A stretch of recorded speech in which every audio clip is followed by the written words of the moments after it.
It seems that the mysterious story of how billionaire Oleg Boyko ended up in a wheelchair has been deciphered. This incident occurred back in 1996 and was presented in a somewhat comical manner. While on vacation as a guest of a French businessman's family at a villa in Monte Carlo, Oleg Boyko went for a walk in the park. The door accidentally closed behind him, and to avoid waking the hosts, Boyko decided to climb into his bedroom located on the second floor through an open window. When he climbed onto the decorative windowsill, it gave way, the banker weighed 120 kilograms, and he fell. During the fall, he suffered a spinal injury. Given Boyko's colorful activities, nobody believed this story, but the whole truth remained elusive. Until a long-standing Interpol report called Millennium 2000 fell into the hands of investigators.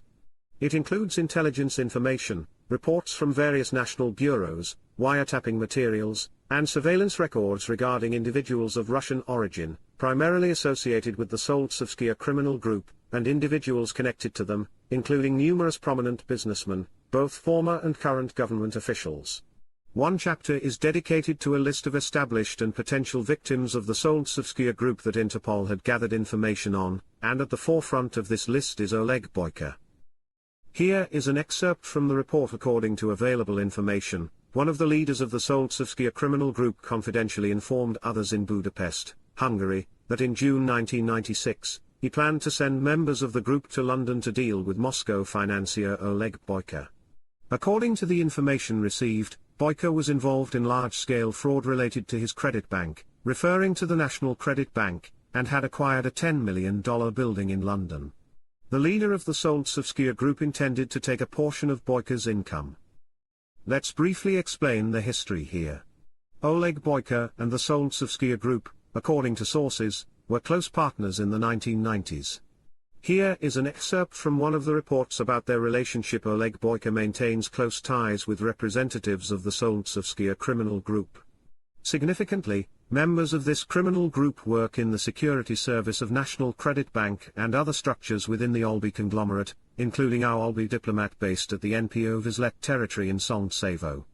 Members of the Solntsevskaya group working in the security service of Olby are used by Oleg Boyko to address sensitive issues, from exerting force on competitors to mobilizing members of this criminal group, as was the case during the October 1993 events in Moscow.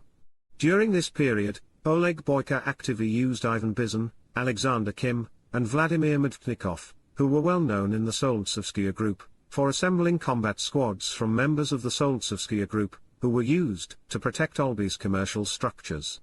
Through leaders of the Solntsevskaya group, Boyko established contact with smaller subordinate criminal groups, Konchevo, Podolsk, Taganskaya, to solve specific tasks. In particular, at Boyko's request, members of the Solntsevskaya group applied coercive pressure on the director of OT Russian Birch Yuri Shitchkov to forcefully persuade him to sell a controlling stake in his company. In several instances, Boyko used members of the Solntsevskaya group to intimidate tenants and owners of privatized bakeries, vegetable, and other stores, which allowed him to quickly establish a network of stores under our Olby diplomat in Moscow. So, it appears that in 1996, the Solntsevskaya criminal group discovered that Oleg Boyko had quietly moved a substantial sum of money to London, purchased a mansion worth $10 million, and somehow forgot to share it with them. Just to remind you, this was in June 1996. However, the Interpol report suggests that the Solntsevskaya group had doubts about the safety of such an operation concerning Boyko. Right before this, Vyacheslav Ivankov, Yaponkik, a friend and patron of the Solntsevskaya group, had been extradited to the United States for attempting to extort money from the co-owners of Chara Bank, who had fled with depositors' funds. England is no less strict in terms of law and order, and getting caught in wiretaps and ending up behind bars is just as easy there. At that time, Ivankov's best friend and right-hand man was Alexander Timurka, a thief in or known for his swift and ruthless methods. You can get an idea of how he operated from an excerpt of hearings held against him in Germany. Here it is. According to the German police, a Polish woman named Katerina worked as a maid for one of Bohr's acquaintances in Berlin and was suspected of stealing 50,000 DM. She denied her guilt and refused to return the money. That's when Timurka arrived with his associates. Unable to endure the torture, the unfortunate woman threw herself out of the window, and became disabled for life. She attended the trial in a wheelchair. Stay tuned for further developments. After Yaponkic's imprisonment, Timurka became the curator of the Solntsevskaya group, and it just so happened that in 1996, he fled from the USA to Europe. Here's what happens next. According to the Interpol report, Boyko was in London in June, where they were hesitant to deal with him. However, in August 1996, he moved to carefree Monaco, which cannot boast of any special law enforcement agencies.